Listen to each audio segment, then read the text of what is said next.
Chapitre 1. La pauvre fille au vieux costume. Harper Lewis se tenait devant la tour de verre scintillante de Halden Corp, avec l'impression d'être arrivé par hasard sur le plateau d'un film de science-fiction.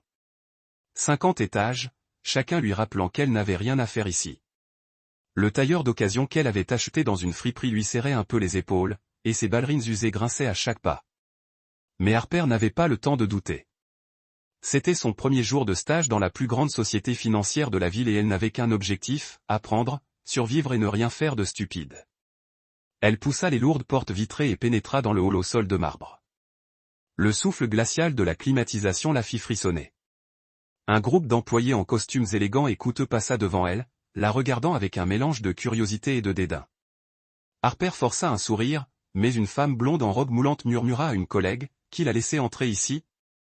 On dirait qu'elle sort tout droit d'une friperie. Harper serra plus fort son fin dossier et se dit, tu n'as pas besoin qu'il t'aime. Il faut juste que tu réussisses. Le comptoir de la réception était large comme une scène, et la femme derrière lui semblait tout droit sortie d'une couverture de Vogue. Non. Demanda-t-elle sans lever les yeux. Harper Lewis, nouveau stagiaire, service juridique. La réceptionniste tapa sur son clavier et fronça les sourcils. Oh, vous êtes le remplaçant. Ils sont tellement en sous-effectif qu'ils acceptent n'importe qui. Elle glissa un badge d'employé sur le comptoir. Étage 42. Ne perdez pas le badge et ne vous éloignez pas. Harper hocha la tête, ignorant le ton sarcastique. Elle entra dans l'ascenseur, se faufilant dans un coin tandis que les autres discutaient de bourse et de yacht. Lorsque les portes s'ouvrirent au 42e étage, elle faillit percuter un type en costume gris tenant un gobelet Starbucks. Fais gaffe, lança-t-il, avant de la regarder d'un air entendu. Qui êtes-vous? Livreur. Stagiaire, répondit Harper d'une voix calme mais le regard acéré comme une lame. Service juridique. Il haussa les épaules et s'éloigna. Harper soupira. Premier jour et déjà, elle était la chute de quelqu'un. Parfait. Le bureau juridique de Halden Corp ressemblait à un labyrinthe de verre et d'acier, peuplé de postes de travail ouverts et de salles de conférences élégantes. Harper fut conduite dans un coin exigu où son bureau était une petite table coincée à côté d'une photocopieuse ronronnante. Sa supérieure directe, Madame Helen Carter, était une femme d'âge mûr austère, portant des lunettes à monture dorée. Mademoiselle Lewis, dit-elle sans quitter son écran des yeux. Je n'ai pas le temps de vous former. Votre travail consiste à lire des documents, à prendre des notes et à faire ce qu'on vous dit. Compris? Compris, madame, répondit Harper en essayant de dissimuler son enthousiasme. Fraîchement diplômée en droit, elle rêvait de travailler dans une entreprise comme Halden Corp, où des contrats à plusieurs milliards de dollars étaient signés et où les avocats étaient affûtés comme des rasoirs. Elle ne s'attendait pas à être traitée comme une reine, espérant simplement apprendre. Sa première tâche fut d'organiser une pile imposante de documents relatifs à la plus grande fusion de l'année. Halden Corp allait acquérir une entreprise technologique pour 3 milliards de dollars. Elle lut attentivement chaque page, prenant des notes sur les clauses complexes qu'elle avait étudiées à l'école. C'était un travail ardu, mais Harper adorait ça. Chaque clause était une énigme, et elle était douée pour les résoudre. À l'heure du déjeuner, alors qu'elle grignotait son sandwich maison dans la salle de pause, un collègue nommé Greg, le vendeur de Starbucks de tout à l'heure, s'assit en face d'elle. Dis donc, la vendeuse d'occasion, ricana-t-il. Tu sais seulement ce que tu fais? Ce contrat n'est pas une blague. Une seule erreur et toute l'équipe est fichue. Harper cessa de mâcher et le regarda droit dans les yeux. Merci pour le conseil, Greg, mais si vous craignez des erreurs, vous pourriez peut-être vérifier votre propre rapport. Vous vous êtes trompé sur les chiffres de la page 47. Greg se tut, le visage rouge. Harper sourit et reprit son sandwich. 1-0. Cet après-midi-là, un événement inattendu changea tout. Un avocat principal de l'équipe d'analyse des contrats prit soudainement un congé d'urgence pour raisons familiales, laissant un vide important juste avant une réunion cruciale avec le conseil d'administration. Après une conversation tendue avec les RH, Mademoiselle Helen désigna Harper du doigt. Mademoiselle Lewis, vous rejoignez l'équipe d'analyse. Votre travail consiste à lire le contrat et à signaler tout problème. Ne me décevez pas, Harper se figea. Mais madame, je ne suis qu'une stagiaire. Et vous êtes la seule disponible, coupa Hélène. N'avez-vous pas gagné des concours de débat à la faculté de droit? Alors, utilisez votre cerveau. Harper déglutit difficilement, le cœur battant la chamade. Elle ne savait pas si c'était une pause ou un piège, mais elle n'avait pas le temps de réfléchir. Elle attrapa la pile de papier et se lança à corps perdu dans l'affaire. Droit de propriété intellectuelle, conditions de paiement, clause de pénalité. La tête lui tournait, mais rien ne lui échappait. Puis quelque chose clochait. Une petite clause enfouie à la page 132 la fit s'arrêter. C'était vague, glissant, comme un piège prêt à se briser. Mais elle n'en était pas sûre. Pas encore. À 18 heures, Harper était toujours à son bureau, les yeux brûlants. Elle griffonna un petit mot à propos de la clause, prévoyant de la remettre à mademoiselle Hélène le lendemain matin. Mais au fond d'elle, elle ressentait un étrange instinct, comme si cette clause n'était pas seulement une erreur. C'était une bombe à retardement. Elle se leva, s'étira et regarda par la fenêtre. La ville brillait sous les lumières de la nuit. Harper esquissa un sourire sec. Premier jour, et je suis jeté dans le feu, murmura-t-elle. Bienvenue à Alden Corp, Harper Lewis. Vous regardez Soul Stories, où chaque récit murmure l'amour, la guérison et l'espoir. Si vous croyez que même le plus petit acte de gentillesse peut changer une vie, et que l'amour arrive souvent quand on s'y attend le moins, n'oubliez pas de vous abonner et de faire partie de notre aventure. Restez avec nous. L'histoire ne fait que commencer. Chapitre 2. Excusez-moi, mais cette clause est un piège. Harper Lewis entra dans la salle de conférence au 50e étage de Alden Corporation. Se sentant comme si elle marchait vers une guillotine, elle serrait fermement son dossier, essayant d'ignorer le grincement de ses chaussures plates usées sur le parquet étincelant. La pièce était aussi grandiose qu'une salle de bal avec une longue table cirée, des chaises en cuir. Harper le lut, les yeux pétillants. C'est pour ça que je suis devenue avocate, murmura-t-elle. Nolan lui prit la main à voix basse. Et c'est pour ça que je t'aime. Tu n'as pas seulement sauvé mon entreprise, Harper. Tu m'as sauvé. Harper pencha la tête et la taquina. Tu t'es sauvé. J'ai juste dit, cette clause est un piège. Tu as fait le reste. Nolan rit en l'attirant contre lui. Ma fauteuse de troubles préférée. Ils restèrent assis là, tandis que la lumière dorée de l'après-midi se déversait par la fenêtre, encadrant un moment calme, imparfait et réel. Harper n'avait pas besoin que Nolan soit PDG, et Nolan n'avait pas besoin que Harper soit qui que ce soit d'autre qu'elle-même, une femme assez courageuse pour affronter la vérité et assez audacieuse pour aimer sans condition. Leur vie était sans piège, que du rire, que de la vérité, et un amour fondé non sur des clauses, mais sur des choix. Haut de gamme et des baies vitrées qui encadraient les toits de la ville. Mais l'atmosphère était plus froide que la climatisation. Une douzaine de cadres en costume de créateurs étaient assis, les yeux rivés sur un écran géant rempli de chiffres et de graphiques. Au bout de la table se trouvait Nolan Alden, PDG de Alden Corp, le regard acéré comme un rasoir. Hélène fit entrer Harper et lui désigna le dernier siège, au bout de la table, près d'une cafetière tiède. Restez tranquille, prenez des notes et ne parlez que si on vous adresse la parole, murmura-t-elle d'une voix tendue. Harper hocha la tête, mais son intuition était toujours fascinée par la clause de la page 132. Elle l'avait relue 3 fois avant la réunion, et chaque fois, son malaise grandissait. La réunion commença par une présentation de Richard Voss, directeur juridique. Il évoqua la fusion de 3 milliards de dollars avec Zenith Innovation, d'un ton aussi assuré qu'un vendeur de yachts. Ce contrat est un chef-d'œuvre, déclara Voss en désignant l'écran. Chaque clause a été passée au peigne fin. Zenith sera à nous et leur propriété intellectuelle sera le joyau du portefeuille de Alden Corporation, les administrateurs acquiescèrent d'un signe de tête approbateur, certains applaudissant même légèrement. Harper baissa la tête et tourna rapidement la page 132 du contrat imprimé. L'article 17.4b, rédigé dans un jargon juridique complexe, stipulait que Zenith conserverait des droits d'exploitation exclusifs temporaires sur certains de ses brevets principaux pendant 5 ans après la fusion. Mais une petite phrase en bas de page lui fit froid dans le dos. Ces droits pourraient être prolongés indéfiniment si Zenith remplissait certaines conditions techniques qui n'avaient jamais été clairement définies. Pour Harper, ce n'était pas une faute de frappe. C'était un piège. Elle jeta un coup d'œil à Hélène, espérant obtenir la permission de parler, mais Hélène était occupée à prendre des notes. Harper se mordit la lèvre. Je ne suis qu'une stagiaire. Si je dis une bêtise, je suis finie. Puis elle se souvint des paroles de sa mère. La vérité n'attend pas le courage, Harper. Elle prit une grande inspiration et serra plus fort son stylo. Excusez-moi, dit Harper à voix haute, d'une voix claire, mais légèrement tremblante. Un silence de mort s'abattit sur la salle. Voss marqua une pause au milieu d'une phrase, se retournant comme si elle avait interrompu une symphonie. Je crois qu'il y a un problème avec la clause 17.4b. Tous les regards se tournèrent vers Harper. Sa gorge était sèche, mais elle insista.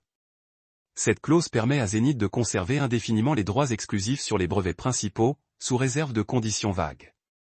Si nous signons, Alden Corp risque de perdre l'actif le plus précieux de cet accord, notre propriété intellectuelle. Elle marqua une pause, puis dit fermement, « Excusez-moi, mais cette clause est un piège. » Silence. Un directeur s'éclaircit la gorge.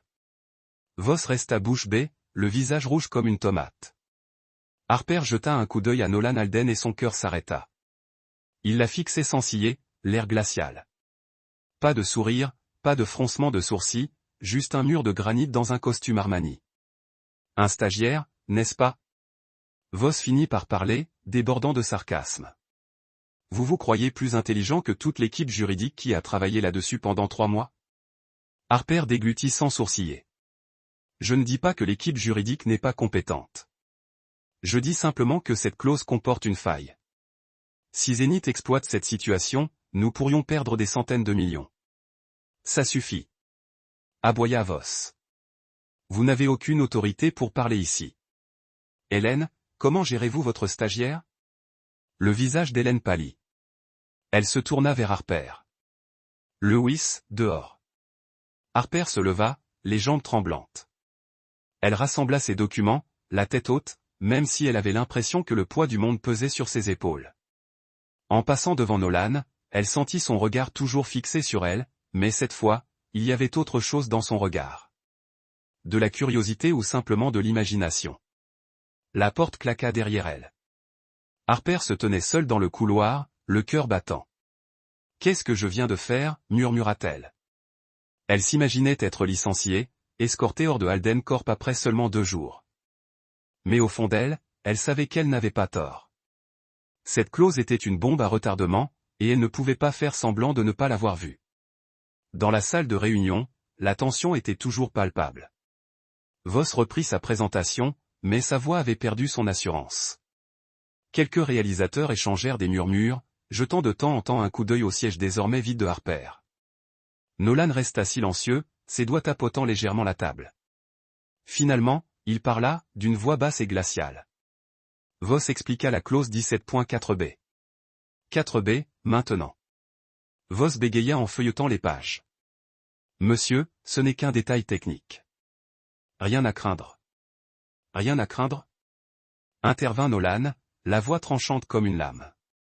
Une stagiaire vient de prétendre que nous pourrions perdre nos droits de propriété intellectuelle. A-t-elle tort ou votre équipe juridique a-t-elle raté quelque chose? La salle se figea à nouveau. Voss s'essuya le front en sueur, se démenant. Je vais le revoir, monsieur. Nolan ne dit rien. Il se leva, boutonna sa veste et quitta la pièce sans un mot. Mais dans sa tête, il ne pouvait s'empêcher de revivre ce moment. La fille au tailleur démodé, assez audacieuse pour interrompre une salle de réunion pleine de tailleurs. Harper Lewis, pensa-t-il. Soit c'est un génie, soit la personne la plus stupide que j'ai jamais rencontrée. Pendant ce temps, Harper retourna à son bureau au 42e étage essayant de se recentrer, mais ses pensées tournaient. Greg, le vendeur de Starbucks, passa devant elle avec un sourire narquois. Il paraît que tu as fait exploser la salle de réunion. Félicitations, la fille de seconde main. Tu viens de ruiner ta carrière. Harper lui adressa un léger sourire, mais ne dit rien. Elle rouvrit le contrat et relut la clause 17.4b. Je n'ai pas tort, se dit-elle. Mais en regardant par la fenêtre la ville illuminée, elle ne put s'empêcher de se demander si la vérité suffirait à la sauver de la tempête qui l'attendait. Chapitre 3. Fausseuse de troubles ou âme courageuse? Harper Lewis était assise à son petit bureau près de la photocopieuse, les yeux rivés sur son écran d'ordinateur, même si son esprit était à des kilomètres de là. 2 jours s'étaient écoulés depuis la réunion fatidique au 50e étage et elle n'avait toujours pas été convoquée au RH pour être officiellement licenciée. Étrangement, c'était encore plus terrifiant. Chaque pas dans le couloir la faisait sursauter, s'attendant presque à voir Hélène. Apparaître et porter le coup de grâce à sa brève carrière chez Alden Corporation. À quoi pensais-je? Marmonna-t-elle en tapotant nerveusement du doigt le bureau. Interrompant le chef du service juridique devant le PDG. J'ai probablement battu le record de stupidité de l'année. Ses collègues ne la calmaient pas. Greg, le gars de Starbucks, avait déjà répandu l'histoire de la stagiaire imprudente au 42e étage. Chaque fois qu'il passait devant son bureau, il souriait. Tu respires encore? Une fille d'occasion? Je parie que ton badge sera révoqué d'ici vendredi. Harper lui adressa un sourire las, mais intérieurement, elle comptait les heures.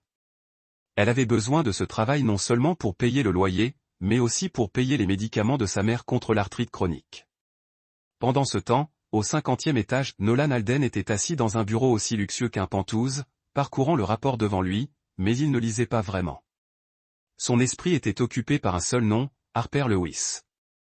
La fille au tailleur usé qui s'était levée dans une salle de réunion remplie de cadres et avait qualifié la clause 17.4b de piège, arrogante, insubordonnée, ou tout simplement parfaite. Nolan n'aimait pas les surprises. Il avait fait de Alden Corp, d'une start-up, un empire financier en contrôlant tout, les chiffres, les contrats, les gens. Mais Harper Lewis était une variable qu'il n'avait pas prise en compte. James, dit Nolan à voix basse. Son assistante apparut presque instantanément, tablette à la main. Renseignez-vous sur Harper Lewis. Stagiaire au service juridique. Je veux un rapport complet. James haussa un sourcil, mais ne posa pas de questions. Oui, monsieur. Quand en avez-vous besoin? D'ici demain matin, répondit Nolan, les yeux toujours fixés sur la fenêtre. Il ne le dit pas à voix haute, mais au fond, il était intrigué. Qui était cette fille assez audacieuse pour remettre en question tout son système? Le lendemain matin, James déposa un mince dossier sur le bureau de Nolan. Harper Lewis, 24 ans. Diplômé d'une faculté de droit public grâce à une bourse complète. Il a remporté 3 championnats nationaux de débat. Il a été représentant étudiant au conseil d'administration de l'université. Pas de présence sur les réseaux sociaux. Pas de scandale. Bénévole dans un centre éducatif pour enfants défavorisés. Et il marqua une pause, la voix s'adoucissant. Elle s'occupe de sa mère malade. Arthrite chronique. Ils vivent dans un appartement de location dans un bidonville. Nolan feuilleta le dossier, s'arrêtant sur une photo de Harper lors d'un concours de débat, debout sur scène, le regard perçant, pointant du doigt avec conviction comme si elle essayait de convaincre le monde. Il sentit une bouffée d'énergie le traverser. Ce n'était pas sa beauté, cependant, ses yeux marron brillants et son sourire provocateur étaient difficiles à ignorer. C'était sa présence. Ce sens rare des principes dans un monde rempli d'intentions. Autre chose, demanda Nolan, la voix calme, mais le regard plus perçant maintenant. James s'éclaircit la gorge. Elle avait refusé une offre d'un grand cabinet d'avocats parce qu'il représentait une entreprise accusée de fraude. Elle dit, James jeta un coup d'œil aux documents, et je cite, « Je ne travaillerai pas pour des menteurs. » C'était lors d'une interview pour un journal scolaire. Nolan eut un rire inhabituellement chaleureux qui fit cligner des yeux James. Elle a vraiment dit ça? Oui, monsieur, répondit James en essayant de ne pas sourire. Nolan referma le dossier et se laissa aller dans son fauteuil. Harper Lewis n'était pas seulement intelligente. Elle avait une intégrité qu'il n'avait pas vue depuis des années, enfouie sous des contrats à plusieurs milliards de dollars et des poignées de main calculées. Il se souvenait de son regard impassible dans cette salle de réunion, même lorsque toute la salle s'était retournée contre elle. C'est une fauteuse de trouble, pensa-t-il, ou la seule assez courageuse pour dire la vérité. Tandis que Nolan s'empêtrait dans l'énigme d'Harper, elle luttait contre une anxiété bien réelle au 42e étage. Hélène la fit venir dans son bureau, le regard sévère derrière des lunettes à monture dorée. « Lewis, dit-elle d'une voix froide. Tu sais quel genre de pagaille tu as semé lors de cette réunion, n'est-ce pas? » Harper déglutit, se redressant. « Madame, je voulais simplement souligner un risque potentiel dans le contrat. Je pense que cette clause pourrait être dangereuse pour l'entreprise. » Hélène soupira en se frottant la tempe. « Avez-vous une idée du temps que l'équipe juridique a passé sur ce contrat? Vous avez embarrassé Monsieur Voss devant le conseil d'administration. Pire encore, vous m'avez donné l'impression d'avoir perdu le contrôle de mon équipe. » Je suis désolé, madame, dit Harper d'une voix calme mais ferme. Mais si j'étais resté silencieux et que quelque chose avait mal tourné, je ne pourrais pas m'en vouloir. Hélène regarda son regard s'adoucir légèrement. Vous avez du cran, je vous l'accorde. Mais le cran ne paie pas les factures. Si le PDG décide de vous licencier, je ne peux pas vous protéger. Harper hocha la tête, le cœur lourd. Elle quitta le bureau d'Hélène, la tête qui tournait. Elle pensa à sa mère, aux médicaments coûteux, à son rêve de devenir une avocate honnête. J'ai peut-être été trop loin, pensa-t-elle. Mais je ne le regrette pas. Cet après-midi-là, Harper reçut un court courriel des RH. Mademoiselle Lewis, veuillez vous présenter au bureau du PDG demain à 9 h. Aucune explication, aucun détail. Elle le relut encore et encore, le cœur battant. Nolan Alden veut me voir. L'homme au regard glacial. L'homme qui pouvait mettre fin à son avenir d'un simple mouvement du poignet. Elle s'assit à son bureau, regardant par la fenêtre. La ville scintillait encore, mais cette fois, les lumières n'apportaient pas d'espoir. Bienvenue à votre dernier jour, Harper Lewis, murmura-t-elle en esquissant un faible sourire. Mais intérieurement, une étincelle vacillait encore. Si c'était son dernier combat chez Alden Corp, elle refusa de baisser la tête. Au 50e étage, dit Nolan en sirotant son café, les yeux rivés sur la ville. Il pensait à la réunion du lendemain avec Harper. Il ne savait pas ce qu'il voulait. La punir pour son insolence ou la remercier pour son courage. Mais une chose était claire. Harper Lewis était inoubliable. Et pour la première fois depuis des années, quelque chose remua dans sa poitrine, un bourdonnement étrange et inconnu. Chapitre 4. L'interrogatoire personnel du PDG. Harper Lewis se tenait devant la porte en bois rutilante du bureau de Nolan Alden, le cœur battant à tout rompre. Elle s'était préparée mentalement à tous les scénarios possibles, être licenciée, réprimandée, ou pire, être poursuivie en justice pour une arrogance sans pareille. Son tailleur d'occasion lui serrait encore les épaules. Et elle hésitait entre s'excuser directement ou simplement accepter son sort en silence. Mais lorsqu'elle frappa et entendit sa voix froide et impérieuse entrer, elle sut qu'il n'y avait pas de retour en arrière possible. Le bureau de Nolan avait la taille d'un petit terrain de football avec un sol en parquet. Des fenêtres à ciel ouvert surplombaient la ville scintillante. Il était assis derrière un immense bureau en bois, un costume noir parfaitement taillé, le regard acéré comme une lame. Devant lui se trouvait une tasse de café noir et un dossier qu'Harper reconnut instantanément, son dossier d'antécédents. Super, pensa-t-elle. Il a enquêté sur moi. Ce n'est pas une conversation. C'est une condamnation. Asseyez-vous, ordonna Nolan en désignant le fauteuil en cuir en face de lui. Harper s'assit, le dos droit. Même si elle avait envie de se recroqueviller, elle jeta un coup d'œil autour d'elle. Pas d'assistante, pas de responsable RH, juste elle et le PDG le plus puissant de la ville. Mademoiselle Lewis, commença Nolan d'une voix calme mais lourde comme une tempête imminente. Avez-vous l'habitude d'interrompre les responsables juridiques lors de réunions importantes, ou était-ce juste un passe-temps spontané? Harper déglutit difficilement, mais son regard ne vacilla pas. Monsieur, je ne vous ai pas interrompu pour le plaisir. Je l'ai fait parce que la clause 17.4b pourrait coûter à Alden Corp sa propriété intellectuelle. J'ai supposé que vous préféreriez la vérité à une salle pleine de têtes qui hochaient la tête. Nolan haussa un sourcil, un geste subtil qui lui parut comme si elle venait de faire un faux pas sur un échiquier. Vrai? Répéta-t-il, la voix teintée de sarcasme. Vous, une stagiaire avec moins de 3 jours d'expérience, croyez-vous en savoir plus qu'une équipe juridique qui a travaillé là-dessus pendant 3 mois? Harper serra les poings sous la table, mais esquissa un sourire poli, légèrement provocateur. Monsieur, je ne dis pas que l'équipe juridique est incompétente. Je dis qu'ils ont raté un piège. Et si je l'avais vu et que je restais silencieux, je ne mériterais pas d'être dans cette pièce. Nolan pencha la tête, une lueur dans le regard. Curiosité ou agacement? Vous êtes très sûr de vous, dit-il. Ou très stupide. Vous réalisez qu'embarrasser Monsieur Voss devant l'échiquier a des conséquences. Je pourrais vous virer sur le champ. Alors pourquoi ne l'avez-vous pas fait, s'exclama Harper, qui le regretta aussitôt. Mon Dieu, Harper, vous venez de dire ça à voix haute? Silence. Nolan la fixa sans ciller, comme s'il analysait un contrat bancal.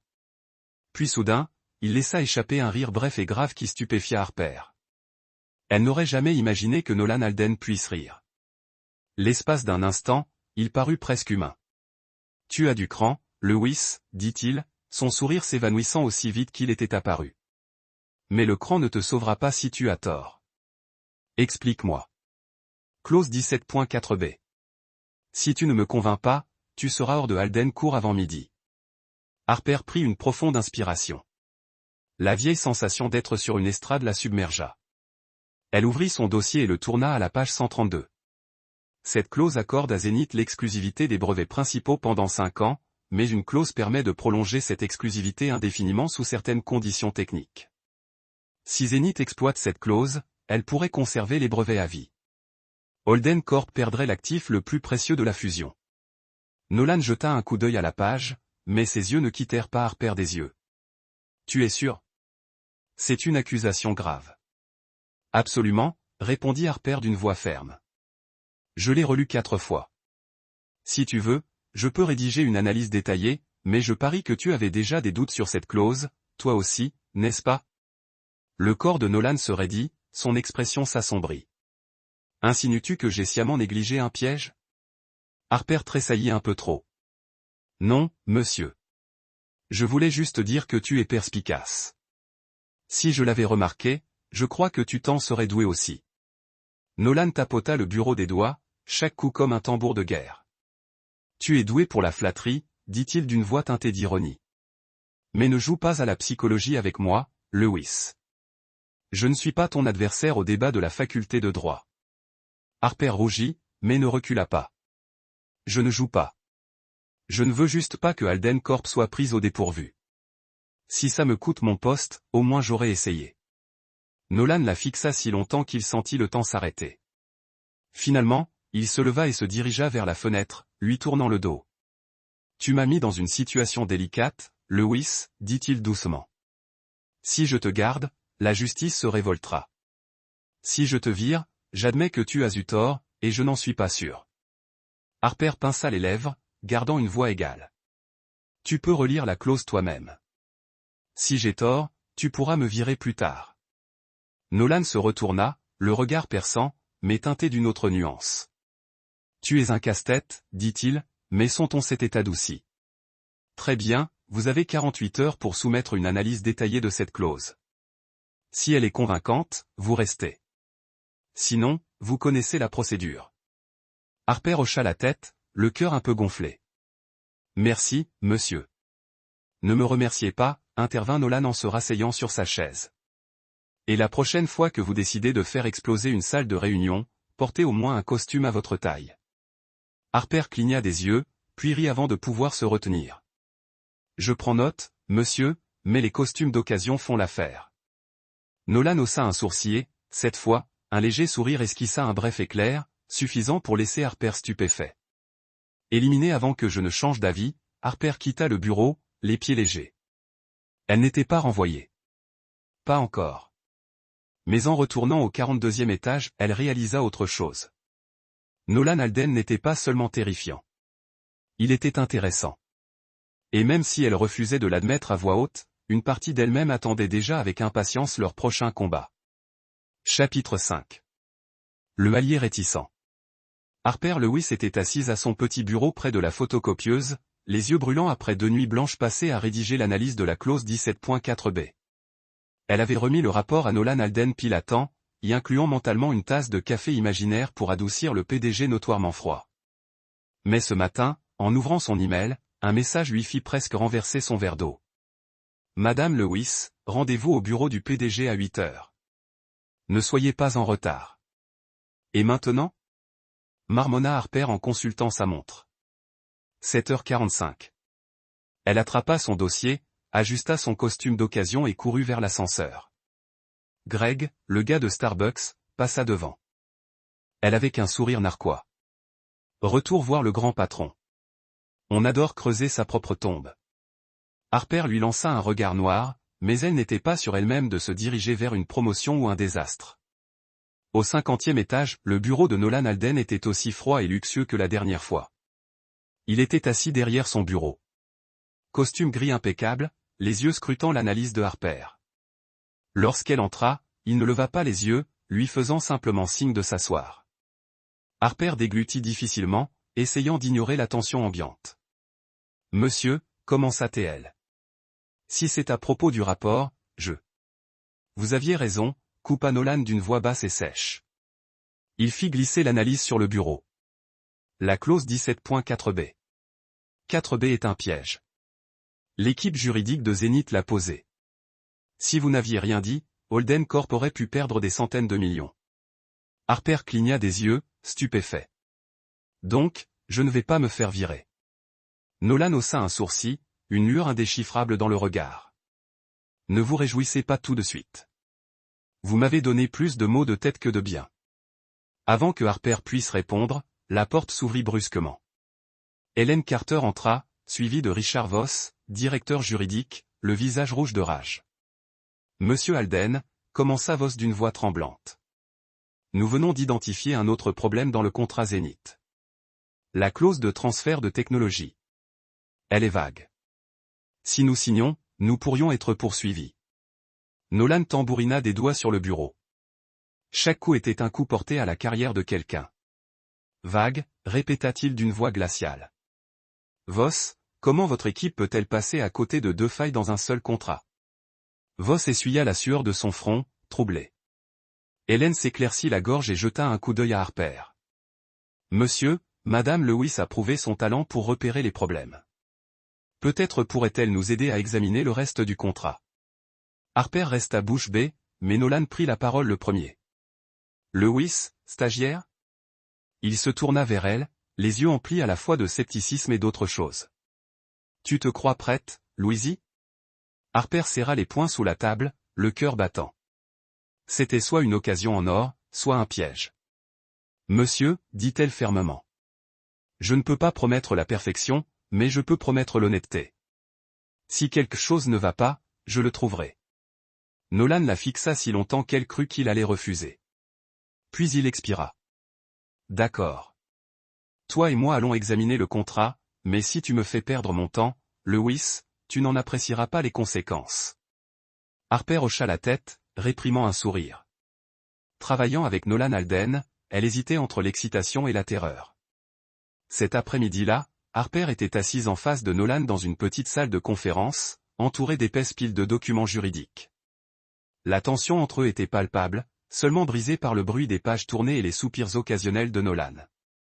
Harper se concentra sur la clause de transfert de technologie, prenant soigneusement des notes. Elle remarqua une expression vague, transfert conditionnel, que Zénith pourrait exploiter pour retarder la livraison des codes sources critiques. Regarde, dit Harper en faisant glisser le document sur la table. Cette expression ne définit pas les conditions. Si Zénith traîne en longueur, nous risquons de ne pas obtenir les codes sources avant des années. Nolan parcourut la page en fronçant les sourcils. Tu es sûr? C'est peut-être une expression standard. Harper sourit poliment mais fermement. Monsieur, en droit, il n'y a pas de norme. Chaque mot est une arme, et celui-ci est une arme chargée. Nolan la regarda, une lueur d'amusement dans les yeux. Tu es une vraie galère, Lewis, dit-il, mais son ton s'était adouci. Bon, rédige une révision. Je veux que ce soit parfaitement clair. Harper hocha la tête et se plongea dans le travail. Ils restèrent tard, échangeant des idées à un rythme soutenu. Harper fut surprise de constater que Nolan n'était pas seulement perspicace. Il était étonnamment ouvert d'esprit, du moins en matière de contrat. Il posait des questions incisives, mais écoutait attentivement ses explications. Parfois, elle le surprenait à la regarder plus longtemps que nécessaire, son regard n'étant plus froid, mais scrutateur. Vous savez, dit Harper lors d'une rare accalmie, tu ferais un bon avocat. Tu interroges mieux que la plupart de mes professeurs. Nolan haussa un sourcil, les lèvres crispées. Était-ce un compliment ou une insulte, Lewis? Un peu des deux, répondit-elle en lui adressant un clin d'œil avant de pouvoir s'en empêcher. Elle rougit, mais Nolan émit un petit rire qui lui fit bondir le cœur. À 22 heures, ils finalisèrent la révision du contrat. Nolan le relut et hocha la tête. Bien, dit-il. Vous ne vous contentez pas de parler fort, Lewis. Vous avez un vrai talent. Harper sourit, mais secoua la tête. Ce n'est pas une question de talent, monsieur. Je ne veux juste pas que quiconque se fasse avoir. Ni Alden Corporation, ni personne. Nolan la regarda, son regard s'adoucissant. L'honnêteté, dit-il doucement. C'est plus rare que le talent par ici. Harper ne répondit pas, mais une chaleur lui monta au cœur. Alors qu'elle rangeait son matériel, Nolan demanda soudain, « Avez-vous déjà envisagé de travailler ici à long terme ?» Harper se figea et se retourna. « Monsieur, j'essaie juste de survivre à la semaine. » Nolan rit pour la 3e fois de la journée, un record personnel. « Vous survivrez, Lewis, mais ne soyez pas prétentieux. Nous avons encore plein de contrats à examiner. » Harper sortit de la pièce, la tête qui tournait. Elle n'avait pas seulement conservé son emploi. Elle avait fait rire Nolan Alden. Mais en entrant dans l'ascenseur, une prise de conscience plus alarmante la frappa. Sa voix, son regard, sa présence commençaient à l'agacer. « N'y va pas, Harper, » se prévint-elle. « C'est le PDG et toi, la fille d'occasion. » De retour dans la salle de conférence, Nolan fixait les documents, mais son esprit n'était pas concentré sur le contrat. Il pensa à Harper, à son sourire provocateur, à son honnêteté inébranlable. Pour la première fois depuis des années, son cœur s'emballa, non pas à cause d'un contrat à $1 milliard, mais à cause d'une fille en tailleur usé. Vous suivez toujours l'histoire? Si cette histoire vous a trouvé en dehors de Soul Stories, nous vous invitons à rentrer chez vous, là où chaque histoire touchante commence par la vérité, l'espoir et le cœur. Chapitre 6. Lex revient et les vieilles blessures se rouvrent. 2 mois chez Alden Corp avaient transformé Harper Lewis, stagiaire nerveuse, en un élément essentiel du 42e étage. Elle n'avait pas seulement survécu à ses démêlés avec Nolan Alden. Elle avait fait rire le PDG, réputé pour son côté glacial, surtout lorsqu'elle le taquinait sur sa façon de lire les contrats comme des lettres d'amour. Leurs plaisanteries acerbes et spirituelles lors des évaluations nocturnes faisaient battre le cœur d'Harper plus fort qu'elle ne voulait l'admettre. Elle se répétait sans cesse que ce n'était rien, une pauvre fille en costume d'occasion n'avait pas le droit de rêver de Nolan Alden. Mais son regard, de plus en plus chaleureux de jour en jour, l'empêchait de ne pas espérer. Des murmures commencèrent à circuler dans le bureau. Greg, le vendeur de Starbucks, répandit la rumeur selon laquelle la jeune femme d'occasion séduisait le patron. Harper l'ignora du mieux qu'elle put, mais chaque fois que Nolan apparaissait au 42e étage pour vérifier des documents, le bruit des escaliers s'intensifiait. Ce matin-là, Hélène fit venir Harper dans son bureau. « Vous êtes prié d'assister au gala de l'entreprise ce soir avec l'équipe juridique, » dit-elle d'un ton sec. « Monsieur Alden a requis votre présence. » Harper était stupéfaite. Les bals de la compagnie étaient consacrés aux robes et au champagne, pas à son milieu. Mais elle hocha la tête, emprunta une robe bleu profond à sa colocataire et fit quelques retouches minutieuses. Au grand hôtel, Harper entra dans la salle de bal éclairée par des lustres, ébloui par l'opulence.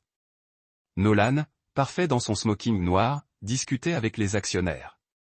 Quand il l'a aperçu, ses yeux se sont illuminés. « Vous êtes impressionnant, Lewis, » dit-il, un léger sourire aux lèvres. Harper rougit. « Impressionnant comme si j'étais encore employé ou que j'aurais dû garder mon ancien tailleur. » Nolan rit d'une voix basse et riche. « Impressionnant comme si j'aimerais vous inviter à danser. » Avant que Harper puisse répondre, une voix féminine aiguë l'interrompit. « Nolan, vous avez toujours eu un don pour les mots, n'est-ce pas ?»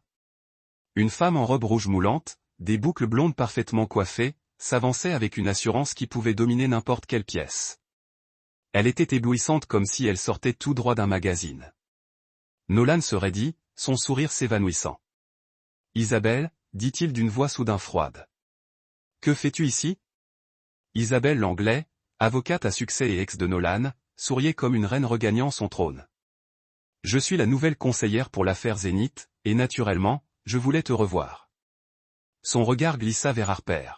« Et toi ?» Service à café.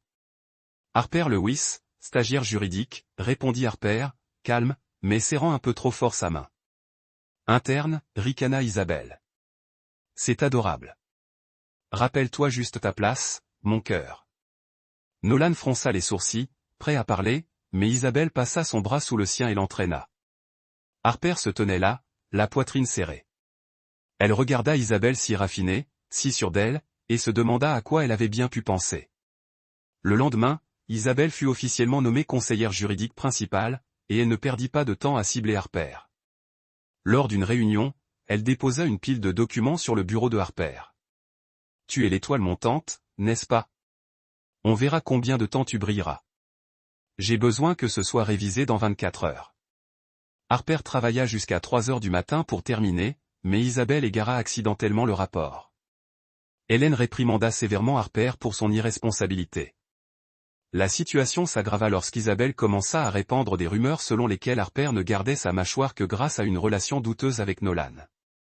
Les murmures au 42e étage s'aiguisèrent comme des couteaux. Greg ricana. « Tu crois que t'accrocher au bras de Nolan est une victoire ? Isabelle te dévorera tout cru. » Le point de rupture est arrivé la semaine suivante. Un document interne confidentiel lié à l'accord Zénith a fuité en ligne, semant le chaos au sein de Alden Corporation. Lors d'une réunion d'urgence du conseil d'administration, Isabelle s'est présentée avec assurance devant les administrateurs. J'ai trouvé un email envoyé depuis le poste de travail de Madame Lewis, partageant le document en externe, a-t-elle annoncé en présentant une copie imprimée. C'est peut-être une stagiaire, mais elle avait clairement un mobile. Herb a senti son cœur s'arrêter. Je n'ai pas fait ça, a-t-elle dit, la voix tremblante. Je n'ai même pas l'autorisation pour ce document. Isabelle haussa les épaules. Tu peux dire ce que tu veux, mais les preuves parlent.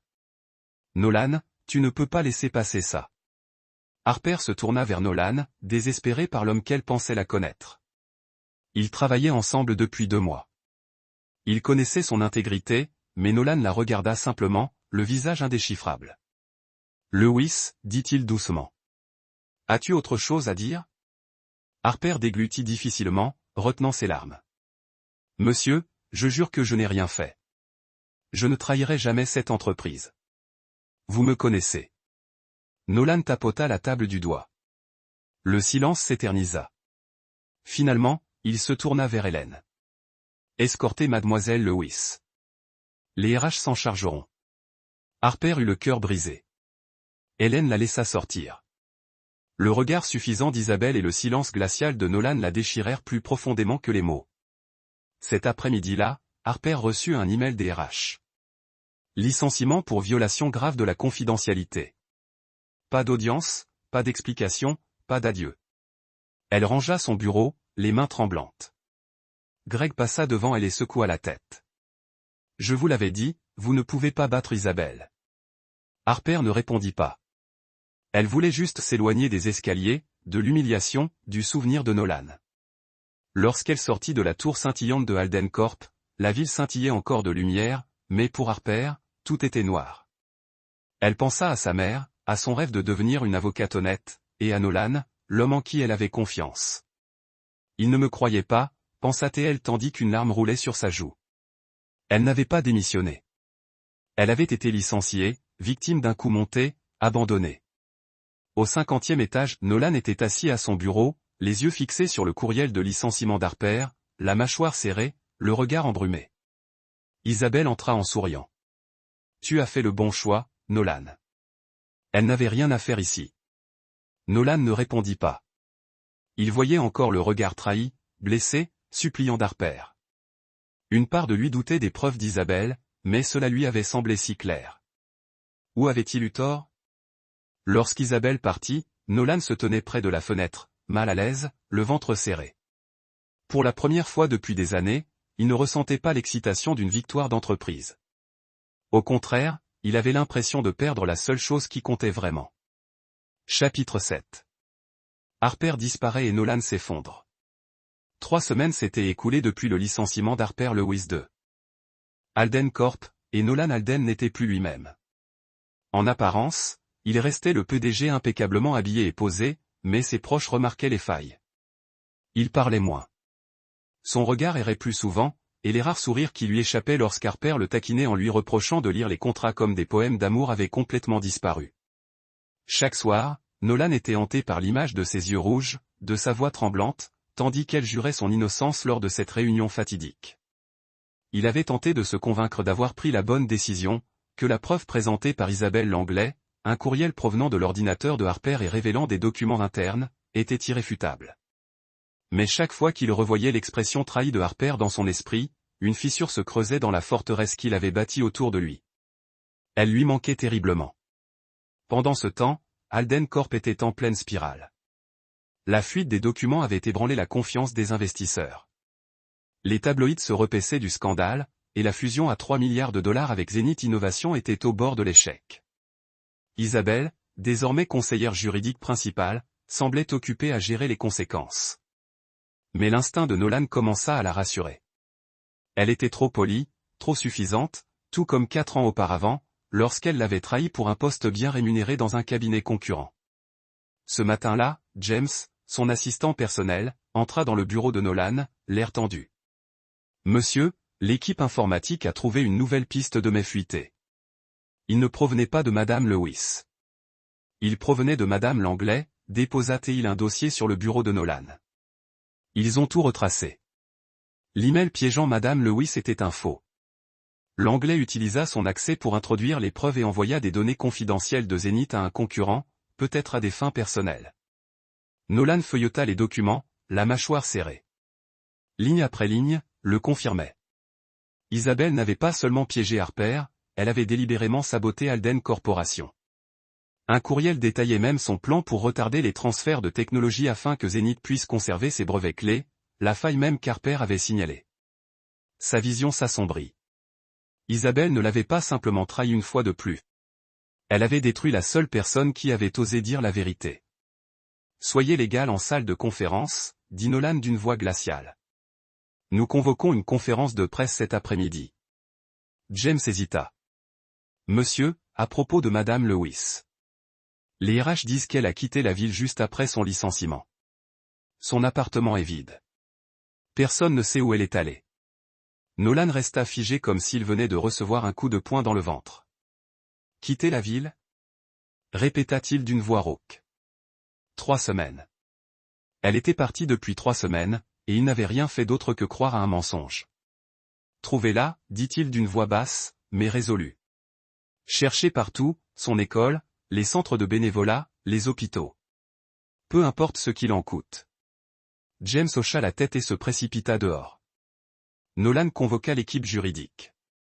Isabelle entra avec assurance, mais ses yeux s'agitèrent nerveusement en voyant le dossier sur la table. « Nolan, quelle est l'urgence » demanda-t-elle gentiment. Il lui tendit le dossier. « Explique-moi, dit-il, chaque syllabe sifflant comme une balle. Pourquoi avez-vous falsifié un email pour piéger Harper Lewis? Pourquoi avez-vous divulgué des informations confidentielles à notre concurrent ?» Isabelle s'est évanouie, mais a tenté de se ressaisir. « Nolan, vous vous méprenez. Je protégeais l'entreprise. Harper a suffi. » Nolan s'est levé brusquement. Le silence est tombé. « Vous m'avez trahi il y a 4 ans, Isabelle. Je vous ai pardonné. Mais ceci, a-t-il pointé du doigt le dossier. Vous n'avez pas seulement porté préjudice à Alden Corporation. Vous avez détruit une innocente. Harper Lewis nous a mis en garde contre le piège de ce contrat, et vous l'avez remboursé en faisant d'elle le bouc émissaire. » Isabelle a ouvert la bouche, la voix tremblante. « Vous n'avez pas de preuves solides. »« Les preuves sont là, » a aboyé Nolan en claquant le dossier. « Vous êtes fini » s'est-il tourné vers Hélène. « Retirez Mademoiselle Langlais de tous les projets. Les RH la licencieront immédiatement. » Isabelle a paniqué. « Nolan, vous ne pouvez pas. Je suis le meilleur que tu aies. »« Non, » dit-il d'une voix tranchante comme une lame. « Le meilleur, c'était la femme que tu as chassée. Sors d'ici. » Tandis qu'Isabelle était escortée dehors, la rage de Nolan céda la place à la culpabilité. Il avait laissé Harper porter le chapeau. Il l'avait vu s'éloigner, dévasté et seul. Il repensa à son sourire de défi, à l'étincelle dans ses yeux lorsqu'elle avait plaisanté en disant qu'il était le pire avocat du monde. Sa poitrine lui faisait mal. Il n'avait pas seulement commis une erreur, il avait trahi la seule personne qui lui donnait envie de s'améliorer. Cet après-midi-là, la salle de presse de Alden Corp était bondée de journalistes et d'appareils photo braqués. Nolan se tenait à la tribune, les yeux flamboyants. « Alden Corp se retire officiellement de la fusion avec Zenith Innovation », annonça-t-il. « Nous avons découvert des actes de fraude, tant de la part de notre partenaire que de la part d'une personne de nos propres rangs. Nous allons engager des poursuites judiciaires et revoir nos procédures internes pour garantir la justice. » Un journaliste leva la main. « Monsieur Alden, qui a divulgué les documents ?» Nolan saisit le micro. « Un conseiller principal a piégé Harper Lewis, une employée qui tentait de nous avertir. Elle a été traitée injustement, et moi, il marqua une pause, la voix crispée. Je n'ai pas réussi à la croire, et pour cela, je m'en excuse. Des halètements et des murmures parcoururent la pièce. Nolan Alden s'excusait. C'était sans précédent. C'est la personne la plus honnête avec laquelle j'ai jamais travaillé, ajouta-t-il. Et Alden Corp lui doit bien ça. De retour dans son bureau, Nolan ne pensait qu'à Harper. James entra en secouant la tête. Monsieur, nous avons vérifié son ancien appartement. Les voisins disent qu'elle et sa mère ont déménagé il y a 2 semaines. Pas d'adresse de réexpédition. Le centre de bénévolat ne l'a pas vue. Nolan serra les poings, impuissant pour la première fois de sa vie. Elle était partie depuis 3 semaines, et il n'avait rien fait pour l'empêcher. Continuez à chercher, ordonna-t-il. Essayez son école, les hôpitaux, n'importe où elle a mentionné. James hésita. Monsieur, et si elle ne veut pas être là? Retrouver? Nolan se retourna, les yeux brûlants. Alors je la retrouverai de toute façon. Je lui dois la vérité et plus encore. Ce soir-là, Nolan était assis seul, les yeux fixés sur les lumières de la ville. Il se souvenait du moment où Harper avait interrompu la réunion du conseil d'administration, d'une voix claire et inébranlable. Cette clause est un piège. Elle avait eu raison à propos du contrat, d'Isabelle, et de lui, un homme prisonnier du pouvoir et du doute. Il avait perdu le contrôle non pas de son entreprise, mais de la seule chose qui comptait vraiment, Harper. Dans une petite ville à des heures de là, Harper était assise dans une chambre de motel faiblement éclairée, la lampe vacillante projetant des ombres sur son visage las. À côté d'elle, sa mère dormait paisiblement, inconsciente de l'angoisse silencieuse de sa fille. Harper fixait le plafond, des larmes coulant silencieusement sur ses joues. Elle pensait à Nolan, à ses rares sourires, à la chaleur de ses yeux. Il ne l'avait pas cru. Elle avait voulu s'expliquer pour se battre, mais elle n'avait pas eu l'occasion. Il avait choisi de ne pas me faire confiance, pensa-t-elle. Et maintenant, elle ne pouvait pas revenir en arrière. Même si elle le voulait. Vous regardez Soul Stories en exclusivité sur notre chaîne. Si vous êtes toujours avec nous, laissez un commentaire. Nous les lisons et les chérissons toutes. Abonnez-vous pour soutenir d'autres histoires originales et sincères. Merci de faire partie de la famille Soul Stories. Chapitre 8. Chercher là où personne n'a pensé à chercher. Pendant 3 semaines après son licenciement de Alden Corp, Harper Lewis a vécu avec un feu silencieux qui couvait dans sa poitrine. Jeune avocate, elle avait passé des années à forger une carrière fondée sur l'intégrité. Elle avait un jour refusé une offre lucrative d'un grand cabinet d'avocats parce qu'il représentait une entreprise accusée de fraude environnementale. Et pourtant, chez Alden Corp, elle avait été qualifiée de voleuse, de traîtresse, non seulement licenciée, mais diffamée. Chaque nuit, elle s'allongeait sur un matelas étroit dans une chambre exiguë d'une petite ville loin de la ville, écoutant la respiration régulière de sa mère à côté d'elle, et se demandait, pourquoi la vérité est-elle si fragile? Le faux sourire d'Isabelle Langlais et les preuves falsifiées l'avaient réduite à un méchante. Mais pire que les fausses accusations, c'était la trahison de Nolan Alden, l'homme en qui elle avait autrefois confiance, celui qui faisait battre son cœur. Il s'était détourné, le regard froid, le jugement sans appel. La douleur n'était pas seulement de perdre son emploi. C'était d'être abandonnée par le système même qu'elle avait juré de défendre. Pourtant, Harper ne s'est pas effondrée.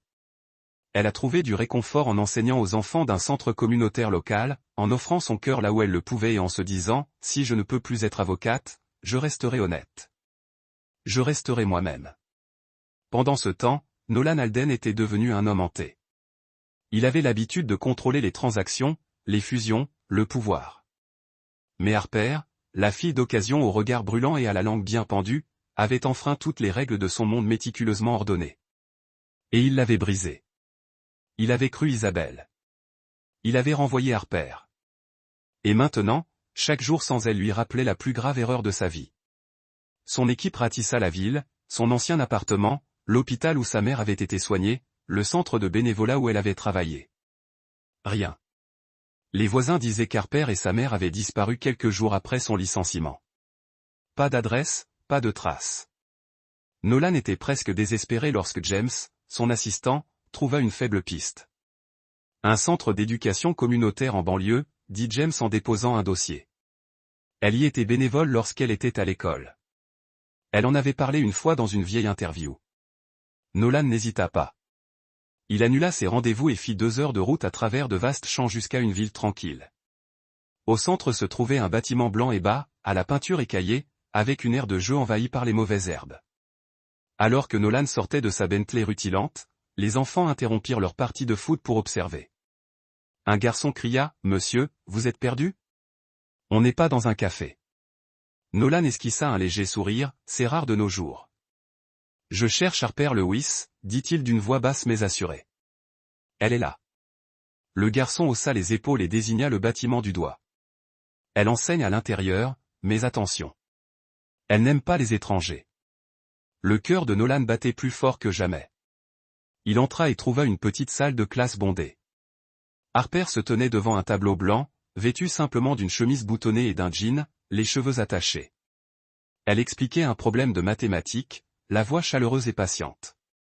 Si on partage 12 pommes équitablement entre 4 personnes, dit-elle en souriant, combien de pommes chaque personne reçoit-elle ? Une petite fille leva la main et le sourire d'Harper s'élargit. Nolan s'arrêta net.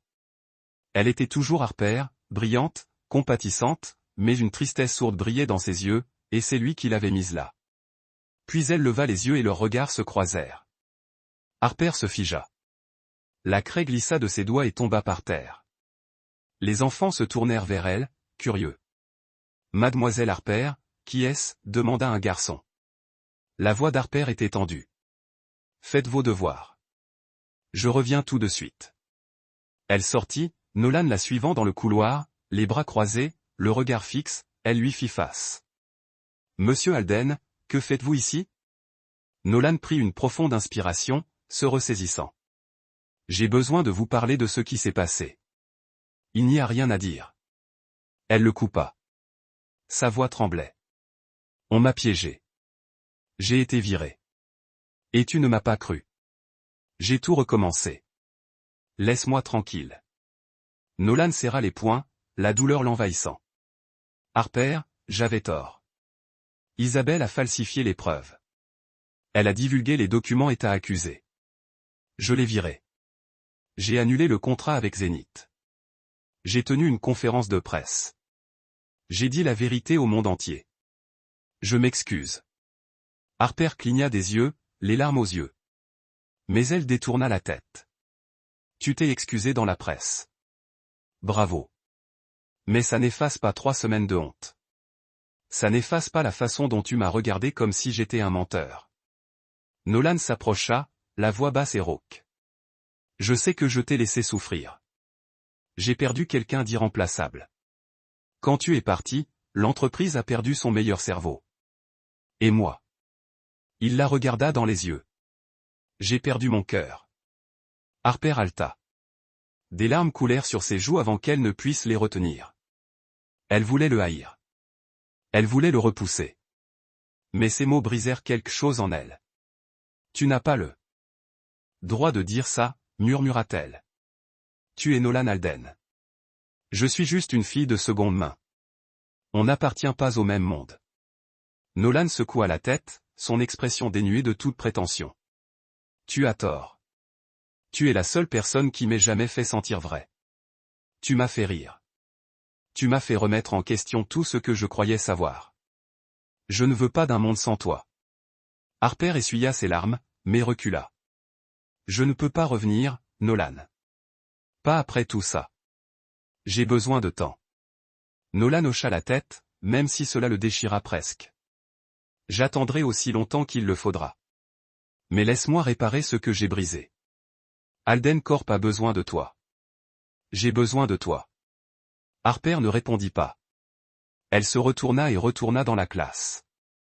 Les enfants levèrent les yeux et une fille demanda, « Mademoiselle Harper, c'est votre petite amie ?» Harper rit doucement, mais sa poitrine était lourde. « Non, mon cœur, juste quelqu'un que je connaissais. » Nolan retourna à sa voiture, mais ne s'éloigna pas immédiatement. Il fixa le bâtiment délabré, observant la silhouette d'Harper à l'intérieur, enseignant, souriant malgré tout. Il l'avait retrouvée, mais pas encore reconquise. Pas encore. Alors qu'il tournait la clé de contact, un feu se ralluma dans sa poitrine. Il n'abandonnait pas Harper Lewis n'était pas seulement la meilleure personne avec qui il ait jamais travaillé. Elle était la seule chose au monde qu'il ne pouvait plus jamais se permettre de perdre. Dans la salle de classe, Harper prit la craie et essaya de se concentrer, mais les mots de Nolan résonnèrent dans son esprit. J'ai perdu mon cœur. Elle ne voulait pas le croire. Elle ne voulait pas espérer, mais une petite étincelle avait recommencé à briller. Peut-être, juste peut-être, n'était-elle pas prête à abandonner complètement. Chapitre 9. Un nouveau contrat, sans clause cachée. Une semaine s'était écoulée depuis la rencontre larmoyante au centre d'éducation communautaire. Et Harper Lewis n'arrivait toujours pas à effacer les mots de Nolan Alden de son esprit. Avec ton départ, l'entreprise a perdu ses meilleurs éléments, et j'ai perdu mon cœur. Elle essayait de rester concentrée, enseignant aux enfants, prenant soin de sa mère dans la minuscule chambre de motel qui était devenue leur foyer temporaire. Mais chaque soir, la douleur de ces 3 semaines la raccrochait. Elle avait été victime d'un coup monté, licenciée sans avoir eu la possibilité de se défendre. Et pire que l'injustice elle-même, c'était d'être jugée par Nolan, quelqu'un qu'elle admirait autrefois, et même en qui elle avait confiance. En tant qu'avocate, Harper avait toujours cru que chacun méritait une défense équitable. Mais chez Holden Corp, on lui a même refusé une audience. Isabelle Langlais avait fabriqué des preuves, et Nolan avait choisi d'y croire. Ce n'était pas seulement sa carrière qui avait été détruite. C'était sa foi dans le système qu'elle avait juré de protéger. Ce matin-là, une élégante voiture noire s'était arrêtée devant le centre communautaire, provoquant les murmures des enfants qui jouaient dehors. Harper effaçait le tableau blanc lorsqu'elle entendit le vacarme. Elle en sortit, le cœur battant. Et il était là, Nolan, en costume gris ajusté, debout au soleil au milieu d'une nuée d'enfants curieux. « Salut, mademoiselle Harper », cria un garçon. Le vendeur de café est de retour. Que veut-il encore? Harper croisa les bras, la voix ferme. Monsieur Alden, je vous avais dit que j'avais besoin de temps. Nolan esquissa un léger sourire sincère. Je sais. Je ne suis pas là pour vous mettre la pression. Je suis là pour vous offrir une chance d'arranger les choses. Il lui tendit un mince dossier. Au recto, le contrat de travail, Harper Lewis, conseiller juridique principal. Harper cligna des yeux, stupéfait. Conseiller principal? Sérieux? J'étais un stagiaire licencié sans un seul mot de défense. Nolan serra les mâchoires. Son regard s'assombrit. J'ai eu tort de laisser faire ça, Harper. Isabelle a falsifié les preuves et je ne vous ai pas laissé parler. Je veux arranger ça avec ça. Il désigna le dossier. C'est le contrat le plus honnête que j'ai jamais rédigé. Pas de faille, pas de piège, et je veux que tu le révises comme tu as toujours corrigé mes erreurs. Harper ouvrit le dossier, les mains tremblantes. Le contrat offrait un salaire 10 fois supérieur à celui de son stage, une couverture médicale complète pour sa mère et une clause qui lui serrait la gorge. Tout employé accusé de faute a droit à un procès équitable avant toute sanction disciplinaire. Elle regarda Nolan, les yeux vacillants. Cette clause, c'était ton idée. De toi, dit-il doucement. Tu m'as dit un jour qu'un avocat ne se contente pas de protéger les contrats, il protège la vérité. Je veux que Alden Corp reflète cela, et j'ai besoin que tu t'en assures. Harper pinça les lèvres, sa colère et son chagrin remontant à la surface. Tu ne comprends pas, Nolan. J'ai passé toute ma vie à me battre pour ce qui est juste. J'ai un jour refusé un cabinet d'avocats influent parce qu'il m'avait aidé à étouffer une affaire de fraude environnementale. Et pourtant, chez Alden Corp, j'ai été traité de voleur, licencié sans un mot. Crois-tu vraiment qu'un seul contrat puisse effacer cette humiliation? Nolan s'approcha, la voix basse et pressante. Je ne sais pas, mais je sais que j'ai perdu la personne la plus importante de ma vie parce que je n'ai pas écouté. Tu m'as appris que la vérité compte plus que le pouvoir. Si tu ne reviens pas, Alden Corp perdra ses meilleurs éléments. Et moi? Il croisa son regard. Je perdrai la seule raison pour laquelle j'ai jamais eu de sourire. Harper ne put s'en empêcher. Elle rit à travers les larmes qui lui montaient aux yeux. Toi je sais vraiment négocier. Alors, allez-vous corriger le contrat, demanda Nolan, les yeux pétillants. Je vais le revoir, dit Harper d'une voix douce mais assurée. Mais je ne promets rien. 3 jours plus tard, Harper franchissait les portes de Alden Corp vêtu d'un tailleur simple. Plus d'occasion, mais pas tapa accent grave l'œil non plus, juste elle. Elle avait révisé le contrat, ajoutant des clauses sur la procédure régulière et la transparence interne. Lorsqu'elle arriva au 42e étage, le silence se fit dans le bureau. Puis quelques collègues applaudirent. Greg, l'ancien cynique de Starbucks, murmura, « C'est la fille à la main qui est la grande patronne maintenant. J'ai perdu ce pari. » Harper sourit mais continua son chemin. Son véritable test l'attendait au 50e étage. Cet après-midi-là, Nolan donna une conférence de presse dans le hall d'entrée de Alden Corp, bondé de journalistes et d'appareils photo braqués. Il monta sur scène, confiant mais chaleureux. Alden Corp a appris une dure leçon d'honnêteté, commença-t-il. Et aujourd'hui, je suis fier de vous présenter à nouveau Harper Lewis, notre nouvelle conseillère juridique principale, la femme qui a sauvé cette entreprise du désastre et m'a appris la valeur de la vérité. Des applaudissements fusèrent. Harper se tenait à ses côtés, essayant de garder son sang-froid tandis que son cœur battait la chamade. Mais Nolan n'avait pas terminé. Il se tourna vers elle, le regard fixé sur elle, et parla directement dans le micro. « Harper, tu n'es pas seulement la personne la plus brillante que j'ai jamais rencontrée. Tu es la personne qui me donne envie de m'améliorer. Je sais que je ne te mérite pas, mais je veux te demander quelque chose. » Il sortit un morceau de papier plié. En haut, un contrat d'amour à vie. Il le lut à voix haute. D'une voix riche et inébranlable. Clause 1. Moi, Nolan Alden, je promets d'aimer, de respecter et de faire confiance à Harper Lewis pour la vie. Deuxième clause. Pas de piège, pas de tromperie, que la vérité. Harper, veux-tu signer? La salle explosa de halètements et de clics. Harper resta figée, les larmes aux yeux. Tu es folle, murmura-t-elle, la voix tremblante. C'est une conférence de presse, pas une comédie romantique. Et alors? Nolan sourit en s'approchant. Je t'ai perdu une fois. Je ne risque pas ça à nouveau. Harper essuya ses larmes et sourit. Tu es vraiment la pire avocate du monde. Elle prit le papier, le parcourut, puis croisa son regard. Je le signe à une condition. Tu dois sourire davantage. Nolan partit d'un rire qui emplit toute la salle et la serra dans ses bras. Marché conclu. Les journalistes éclatèrent de rire, mais pour Harper et Nolan, le monde se réduisait à eux deux. Plus tard, ils s'assirent dans le bureau de Nolan, le contrat d'amour manuscrit sur son bureau. Harper secoua la tête. Tu as fait ta demande devant le monde entier. Tu n'as pas peur que les actionnaires se révoltent? Laisse-les faire, dit Nolan en lui tenant la main. La seule chose que je crains, c'est de te perdre à nouveau. Harper lui serra la main, une chaleur se répandant dans sa poitrine. Elle était revenue chez Alden Corp, non seulement pour travailler, mais pour commencer quelque chose de nouveau, un avenir sans piège, juste la vérité et l'amour. Chapitre 10. L'amour n'a pas besoin de clause. 6 mois après la conférence de presse qui avait secoué la ville, Harper Lewis et Nolan Alden n'étaient plus le stagiaire de seconde zone et le PDG glacial.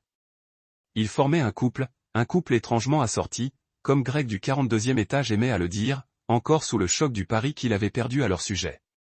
Désormais conseillère juridique principale chez Alden Corp, Harper conservait son habitude de passer chaque contrat au peigne fin avec l'intégrité de quelqu'un qui croit que le droit peut encore servir la vérité. Nolan, tout en dirigeant son empire financier, avait appris quelque chose de bien plus difficile que de gérer des milliards. Comment sourire et, plus important encore, comment lâcher prise. Leur vie ensemble était étonnamment simple. Pas de soirée fastueuse ni de dîner au champagne. La plupart des soirées étaient consacrées à la préparation de pizzas maison dans le petit appartement de Harper, où sa mère, désormais en meilleure santé grâce à la couverture médicale Alden Corps, aimait taquiner Nolan. Tu dois rire plus fort, Nolan, lui lançait-elle un clin d'œil.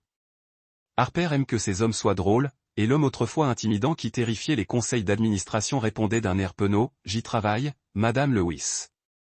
Harper riait, lui jetait un morceau de croûte et disait, fais un effort. Le pire avocat du monde. Ce sont des moments comme ceux-là qui faisaient réaliser à Nolan qu'il avait changé. Il pensait que l'amour était comme un contrat nécessitant des clauses, des signatures, un contrôle. Mais Harper lui avait appris que l'amour est une question de confiance, d'acceptation de ce qu'on ne peut pas toujours définir. Elle portait toujours de simples chemises boutonnées au travail. Elle discutait toujours avec lui des clauses lors des débats nocturnes. Elle le faisait toujours rire avec son esprit vif. Si tu signes ceci sans lire, avait-elle plaisanté un jour. Je vais commencer à t'appeler Greg 2. Il riait à en avoir mal aux côtes. Pendant ce temps, Harper poursuivait sa révolution silencieuse chez Alden Corporation. Elle dirigeait une équipe chargée de réviser tous les contrats, veillant à ce qu'il n'y ait plus de pièges comme la clause 17.4b, celle qui avait failli la ruiner. Elle militait pour des réformes internes, notamment pour garantir une procédure régulière pour les changements d'employés, ancrée dans sa propre douleur d'avoir été faussement accusée. On la respectait désormais, non pas parce qu'elle était la petite amie du patron, mais parce qu'elle défendait la vérité. Même Greg admettait à contre-cœur, c'est une vraie personne. Mais Harper ne quittait jamais complètement le centre communautaire. Les enfants lui manquaient, et ceux qui n'avaient même pas voix au chapitre lui manquaient. Un soir, elle entraîna Nolan dans la cuisine et posa une serviette couverte de gribouillis. Aide juridique gratuite pour les étudiants défavorisés. Ils ont besoin de quelqu'un qui croit en eux, dit-elle, les yeux brillants. Et je veux qu'on le fasse. Nolan haussa un sourcil. Vous voulez que moi, une PDG, je travaille gratuitement? Harper eut un sourire narquois. La stagiaire perturbatrice a sauvé votre entreprise, vous vous souvenez? Dites oui ou je rédige un contrat. Il ricana et la serra dans ses bras. Marché conclu. Par une matinée ensoleillée de week-end, ils se tenaient côte à côte dans une petite salle de l'ancienne faculté de droit de Harper. Des dizaines d'étudiants issus de milieux modestes remplissaient la salle, avides de connaissances et de conseils juridiques. Harper, vêtu d'une chemise blanche impeccable et d'un jean, expliquait les contrats de travail à un groupe d'étudiants de première année. Ne signez jamais ce que vous ne comprenez pas, dit-elle clairement. Chaque clause pourrait être un piège.